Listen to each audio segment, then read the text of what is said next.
Hey guys, gals, and MPs. I'm here today with my new setup that I'm going to be doing.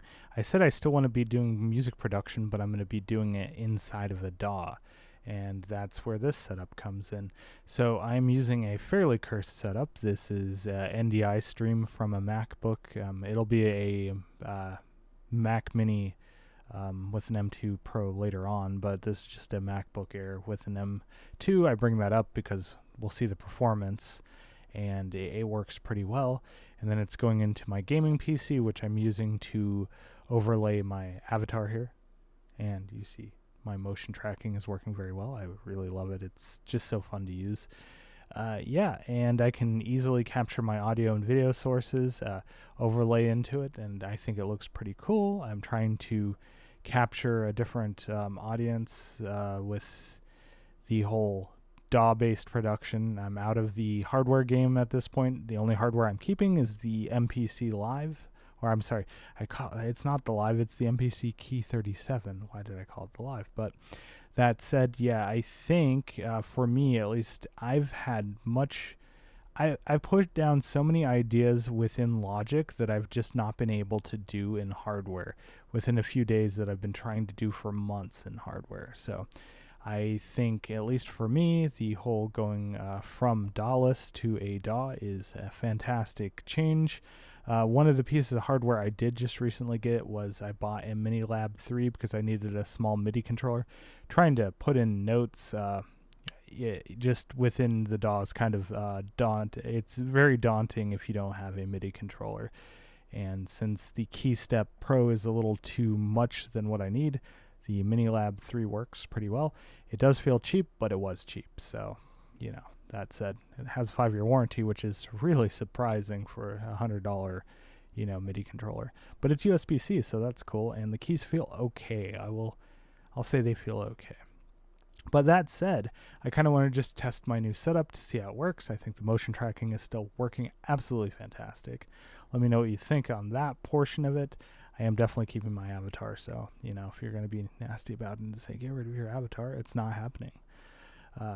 Yeah, that said, let's get into Logic and what I've been doing with it. So, in my last song in November Moons, I think it was November Moons, but yeah, I'm bad at remembering things that I've even done. But yeah, I used the retro synth, and it has a filter emulation for the like the SEM, the Oberheim SEM filter, and they call it LP 12dB Creamy. And yeah, the manual makes mention to it being a multi-mode filter, and when I think 12dB multi-mode filter, I immediately think SEM, and it really does have that style to it. With high resonance and everything, it sounds really cool. So yeah, let's just hear it. I made a very simple patch. It has 2 oscillators, 2 sawtooths, 1 slightly detuned, a lot of resonance, and the filter envelope is obviously taking over a filter sweep. So.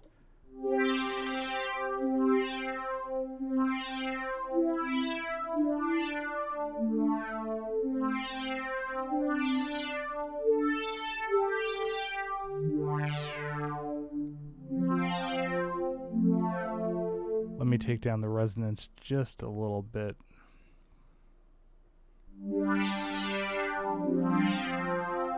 Maybe a little more. That's probably good.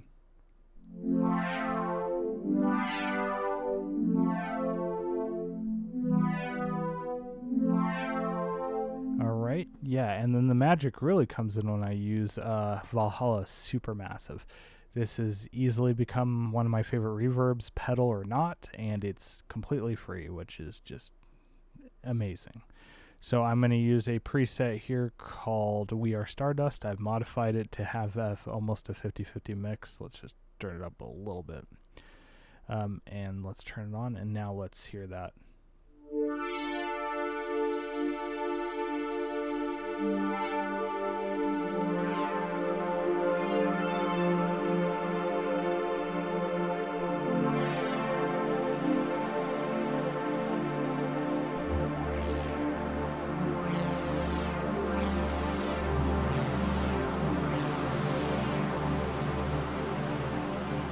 I'm going to go ahead and turn down a little bit of the envelope tracking.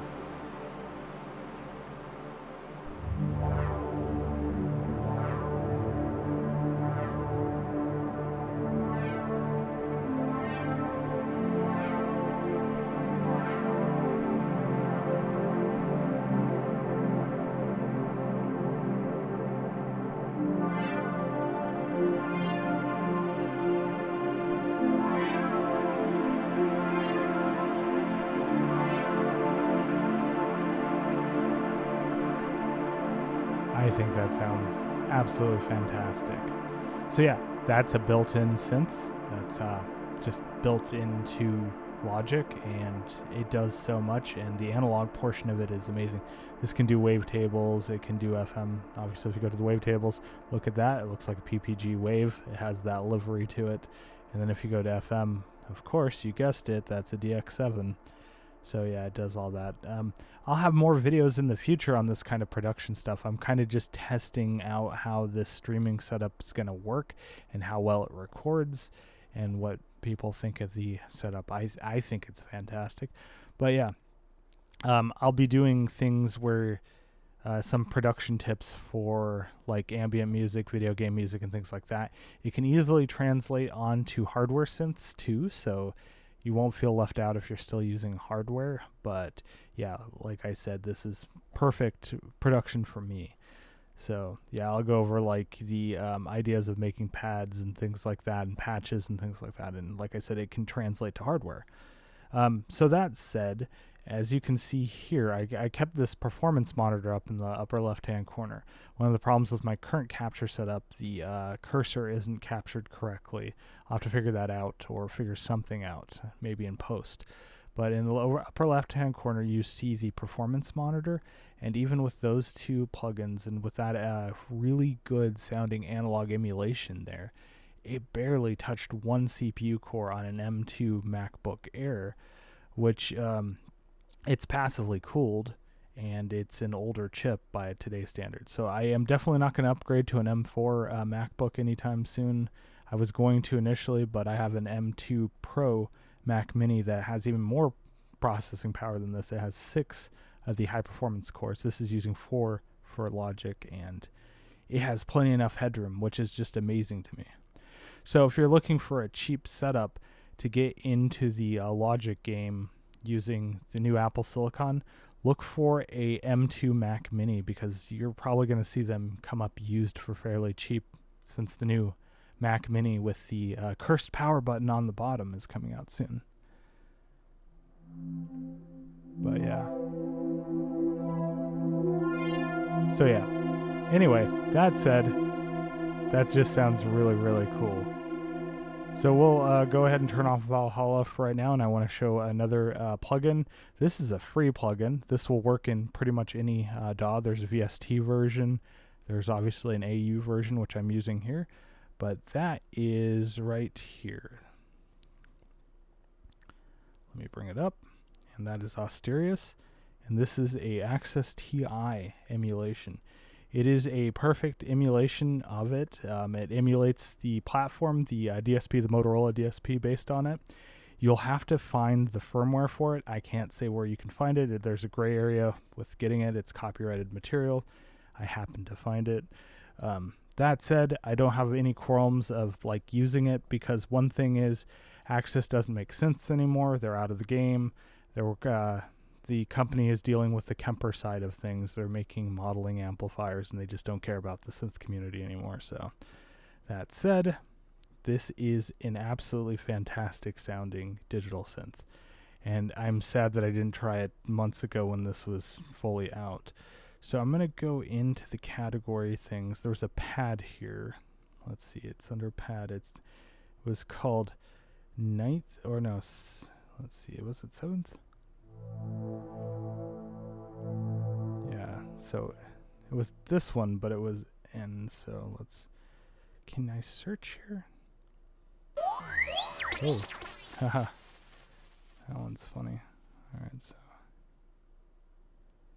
I am still looking for it. I'm in my M's. Was it in here? Oh, there it is. There it is. 9th Heaven.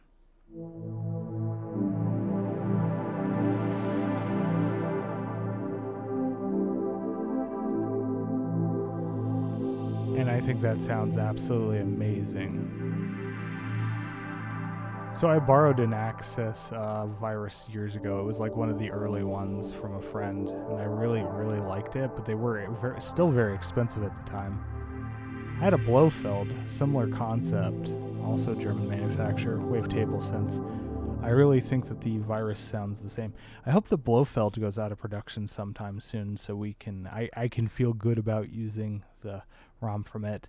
They use the same processor as far as I know, so that'll be interesting if it ever gets emulated. So I'm gonna go. That's with the built-in. It's a feedback reverb, I guess, feedback 1 that they're using there with the Hall type. I'm gonna turn it off. So let's hear it dry.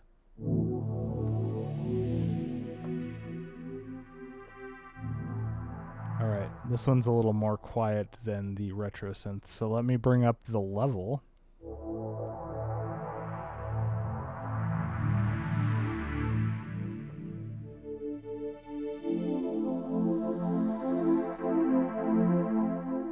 It's with the built-in chorus. I think that's how we're still getting a nice stereo spread. But let's hear that with Supermassive. Again, a free plugin that sounds as good, if not better, than any pedal I've owned when it comes to reverbs.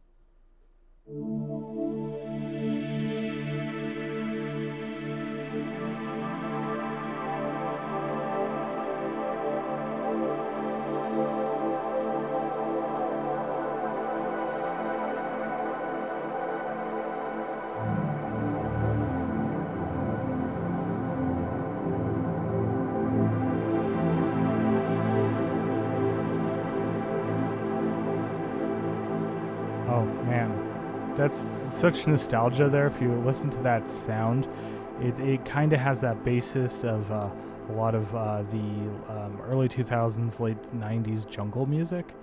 You get a nice beat going in there, and then you kind of have the whole pad sound of that happening. So I really like it, especially with that reverb. And obviously, if you feel the need to do shouty, angry German industrial music, you'll need this synth. And yeah, it's an open source project now and absolutely fun to mess with. So I highly recommend. Like I said, that getting that ROM is in gray area, but whatever, try and find it if you can. All right, so I'm going to use that a lot in my music. I haven't used it yet in a song. My last song, like I said, I just used the built-in retro synth, but I did also use Valhalla Supermassive. And yeah, so one of the other synths that I found recently that's pretty cool, also a free project, also can be used as a VST, so you don't have to worry about using Logic in particular. I just like Logic. It's one of my favorites. Yeah. Let's see, it is right here. It is Surge XT, and it is a very big. Oh, why is this happening? Hold on. Oh, I have that set as an audio unit. Nah, that's the problem. I guess you can use it as in effects as well. So let me turn on the actual synth. That was in the wrong section. So let's do this. We go over here to AU Instruments, Surge XT, stereo. There we go. Now it's loaded.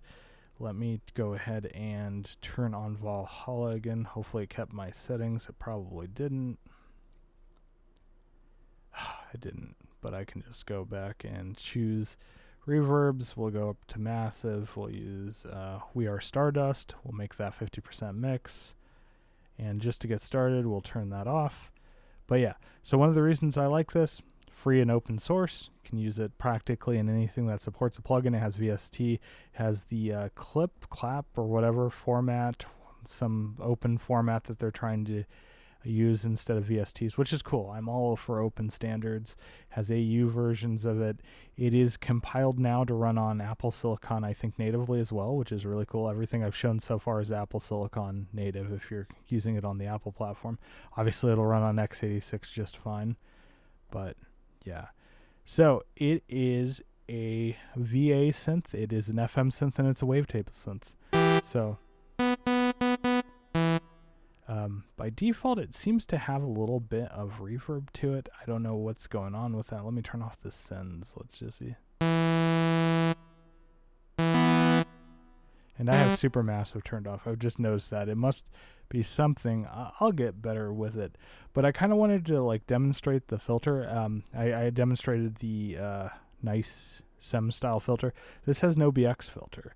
So if I go into here, we can go into low pass, and it is the OBXD filter, which OBXD I believe is another synth And one of the people that worked on that, Soft Synths, that has worked on that has lent their filter to this project, which is really cool. And it's a really nice sounding one. So let's go ahead and turn off the cutoff. All right, so we should have absolutely nothing coming through. Let's go ahead and turn up filter envelope tracking. Let's get a nice bit of attack. Let's get some release in there on both sides of the amp envelope and the filter envelope.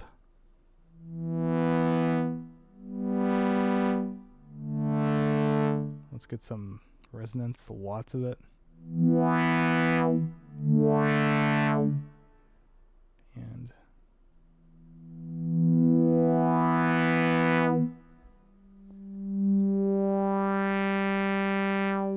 let's add a little more decay. Or yeah.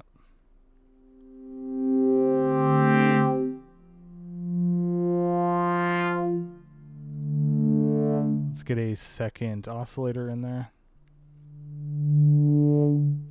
Same sawtooth. We're using the classic ones. Like I said, it does FM, it does wavetable, it does PPG style wavetable. I think it even has some settings from like the microwave and things like that in there. But yeah, let's detune the second oscillator by a few. Let's just do some natural chorusing. I always say natural chorusing, but I mean we're doing chorusing without an external effect, right? So that's a nice sweep. Let's go ahead and turn down the width.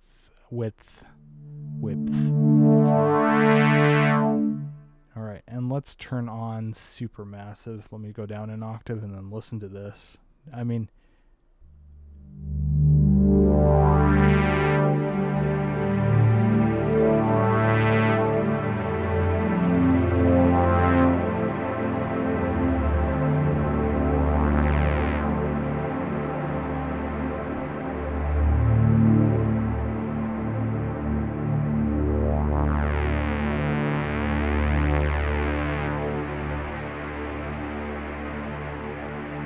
that's just really cool. Just want to kind of demo it. I'm still getting used to it. I'm still trying to figure out how to make it sound the best. It definitely has one of the better sounding Overheim filters that I've heard in a software emulation of it, even on hardware, especially on hardware. I don't think I've heard a better emulation of it on physical hardware. The OBX filter, at least. The SEM filter on the built-in retro synth in Logic definitely ticks all those boxes of sounding absolutely fantastic and fairly authentic, especially in a mix. I mean, people don't generally, unless you're one of those people don't listen to a song going, oh yeah, that sounds like the fake version of that synth. No, you're listening to it for the music. So, but yeah, in a mix, I think it'll do really well. It's very convincing, but this one is a little weird. Again, I think there's something happening I got to figure out in terms of the, there's a built-in effect somewhere happening in my chain. But other than that, if you put it through Supermassive, it sounds really good. So here, let me,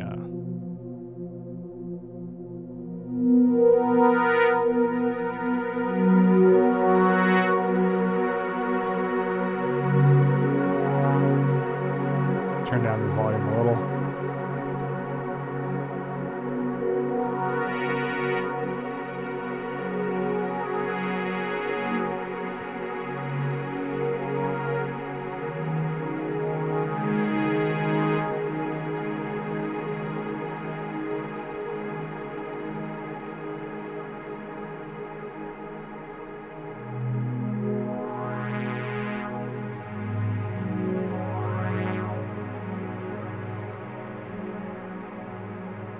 Yeah, I think it sounds really cool. So, and then to top that off, if you could see in the background there, the performance meter that I have going, you can tell that I've only been using one core out of 4 because I have 4 performance cores available and 4 efficiency cores. But it seems that the affinity is always for performance cores, at least in Logic. I know you can manually set it, but that's fine.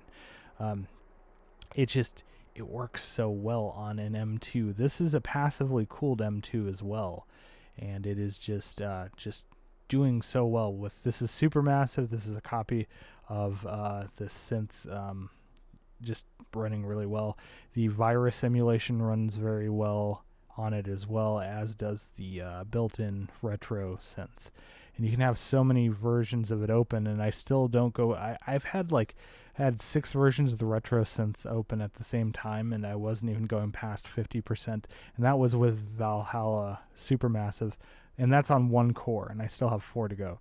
So I am definitely not going to upgrade to an M4 MacBook like I initially thought, and then I still have my M2 Pro Mac Mini. That's why I bring that up. It just has so much power.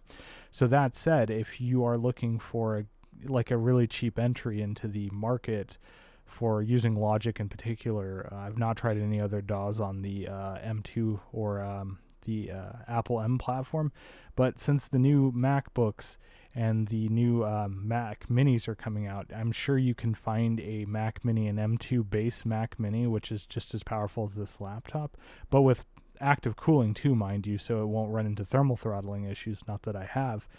But since the new Mac Minis are coming out, that's what I'm getting at. They're going to be very cheap. I'm sure you can probably find one used on the market for fairly inexpensive, especially like a base one. I would try and look for a 16 gig version, but I mean, this MacBook only has 8 gigs, and it seems to be trooping along just fine with music production stuff. So yeah, you probably find one. I wouldn't know how much exactly, but probably under $300 since they were new for like 600. So, and they have a new Mac Mini coming out in that price range, so it would be dumb for somebody to sell it for that much, given that you can get the new one for, $600. So yeah, just a quick aside that if you want to get into the Logic game, that is a cheap way of doing it. Obviously I have to pay for Logic, which is $200, but I don't think, personally, it's one of my favorite DAWs. You can take it as you will with that, but yeah. That said, rambling aside, I'm having a lot of fun doing music within the DAW. I've gotten a lot of stuff done. I said before that I've basically stood with hardware because of ADHD and that I've not focused on it, but that could be further from the truth. I've been very focused on making music inside of Logic at least, so that's pretty cool. And it is just so much more versatile, at least for me, than hardware. Now having to pull it out, since I'm in an apartment situation, I can't just have it set up at all times. So having to pull it out, that's like an hour's worth of work just trying to get everything set up, hooked up to a mixer, getting ready just to record. And then this is instant. I can just pick it up. It's like on my side table. I'll just pick up my MacBook and I'll just start like making a song. The convenience has led me to make more music than I ever have really within weeks of trying to use hardware. That's why I'm so glad that I've switched over, and it's breathed a whole lot of new life into making music for me. So yeah, that said, a lot of rambling aside, I just kind of wanted to test how this setup works. I think it's awesome. My character is still super cute. My ears move, so I'm so happy about that. Yes, that is the only reason I'm using this. It's because my ears move. But yeah, I'll be making more music production videos, but they'll be all software based. I am not going to go back to hardware. I might do some stuff on the MPC Live, Key 37. Keep calling it the Live, damn it. But yeah, that is the only hardware I'm keeping. But if you really look at it, that's basically a DAW in a box too. So does it really count as hardware synths? A lot of people will say no, it's just a DAW in a box. But yeah, I don't know how I'm going to record that easily. I guess I could go back to my overhead view, but I really don't want to do that. So I'll figure out something new. I wish that I had like HDMI out or something. But yeah, that said, let me know if you like this kind of video, if you like the kind of stuff that I've used here. And I don't know if I asked earlier on this, but I got a Minilab 3 from Arteria to use as a portable key bed for my MacBook so I can use it on the sofa and things like that. But what I'm desperately looking for is a full-size 25 key controller, like full-size keys, that has a FATAR key bed that is still in production, not something used that I would have to go like out of my way to find. But does it exist? Does a 25 key bed MIDI controller that's obviously USB powered with full-size FATAR, it has to be a FATAR key bed, exist? Or if it's not a FTAR keybed, do you know of one that feels just as good as a FTAR keybed with full-size keys?